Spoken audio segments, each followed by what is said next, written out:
नमस्कार बंधुरा chef Shravani daily vlog channel पक्ष থেকে সবাইকে স্বাগত জানিয়ে আজ আপনাদের সাথে শেয়ার করতে চলেছি বাড়িতে গোটা বাদাম ভাজা রেসিপি। আপনারা প্রথম থেকে পুরো ভিডিওটা শেষ পর্যন্ত দেখতে থাকুন। ভিডিওটি ভালো লাগলে একটা লাইক দিয়ে পাশে থাকুন ও বন্ধুদের সাথে শেয়ার করে দিন। চলুন তাহলে শুরু করি। তো সবার প্রথমে দেখুন আমি গ্যাস ধরে নিয়েছি। আজকে কিন্তু আমি গ্যাসেই বাদামটা ভাজবো। আর নিয়েছি দেখুন খানিকটা লবণ। এই লবণটা আমি আরও অন্য দিন চাল ভেজেছিলাম, এই জন্য একটু লাল লাল হয়ে গেছে। দেখুন লবণটা ঢেলে নিয়েছি। আর এই দেখুন এক বাটি আমি বাদাম নিয়েছি। লবণটা এখন বেশ কিছুক্ষণ ভালোভাবে গরম করে নেব। তার আগে যদি কোনো বন্ধু আমার চ্যানেলে নতুন হয়ে থাকেন চ্যানেলটি সাবস্ক্রাইব করে বেল আইকন হলে সেট করে দিন সবার প্রথমে আমার রেসিপি পেতে। দেখুন হাত দিয়ে একবার নাড়াচাড়া করে দিয়েছিলাম। লবণটা কিন্তু শুকিয়ে গেছে, কারণ বর্ষাকাল অনেকটাই কিন্তু ভিজে ভিজে ভাব ছিল।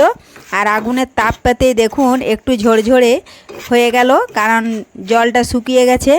এখন ভালোভাবে লবণটা আমি বেশ কিছুক্ষণ গরম করতে থাকবো। এই দেখুন নাড়াচাড়া করে দিচ্ছি, তাহলে সমানভাবে লবণটা একই রকমভাবে গরম হয়ে যাবে। আর আজকের এই বাদাম ভাজাটা কিন্তু আমরা ছোটোবেলায় যাত্রা দেখতে গেলে কিংবা সার্কাস ময়দানে সার্কাস দেখতে গেলে কিন্তু এইভাবেই কিন্তু বাদামটা আমরা কিনে খেতাম, সেটাই আজকে বাড়িতে বানাচ্ছি। তো দেখুন গোটা বাদামগুলো এখন আমি লবণ ভালোভাবে গরম হয়ে গেছে ঢেলে দিলাম। আর বেশ কিছুক্ষণ এইভাবে কিন্তু হাতা দিয়ে আমি একটা খুরপি নিয়েছি, দেখুন এটা দিয়ে নাড়াচাড়া করে নিচ্ছি। তাহলে বাদামের চারপাশটাই কিন্তু ভালোভাবে ভাজা হবে, কারণ অনেকটা খোসাটা মোটা, এই জন্যই কিন্তু এটা বেশ কিছুক্ষণ সময় লেগে যাবে ভাজতে। তাড়াহুড়ো করে ভাজলে কিন্তু হবে না, খোসাটা পুড়ে যাবে, বাদামটা ভেতরের কিন্তু কাঁচা থেকে যাবে। তাতে কিন্তু সেই বাদামটা খেলে পেটের গণ্ডগোলও হতে পারে। এজন্যই দেখুন খুব হড়বড় করলে হবে না, বেশ কিছুক্ষণ সময় নিয়ে আমাকে বাদামটা নাড়াচাড়া করে ভেজে নিতে হবে।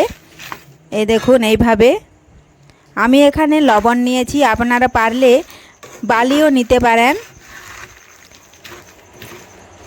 আর এখন তো বর্ষাকাল, এখন কিন্তু মুড়ি ভাজার খুব কম হচ্ছে, কারণ চাল শুকনো করতে পারছি না। মুড়ি যদি ভাজতাম তাহলে মুড়ি ভাজার খোলাটাতেই আমি কিন্তু বাদামগুলো ভেজে নিতাম, তাতেও কিন্তু বাদামটা খুব সুন্দর ভাজা হয়।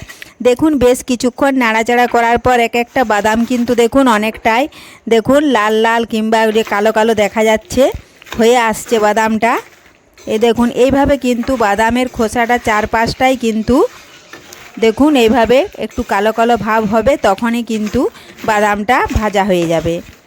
তাও কিন্তু আমি একটা হাত দিয়ে ভেঙে দেখে নেব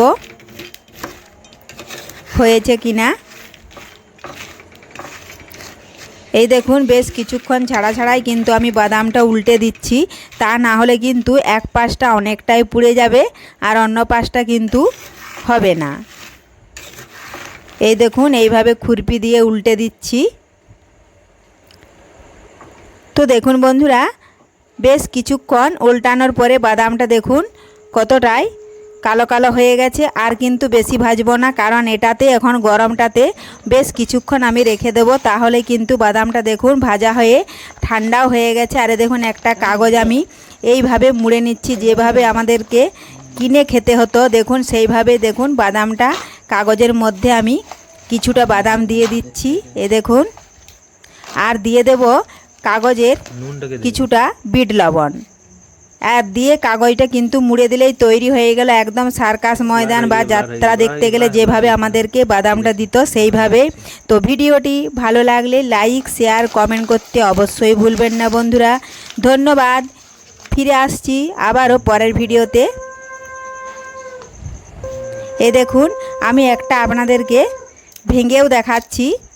এই দেখুন সমস্ত বাদামগুলোই কিন্তু ভেতর থেকে খুব ভালোভাবেই ভাজা হয়ে গেছে।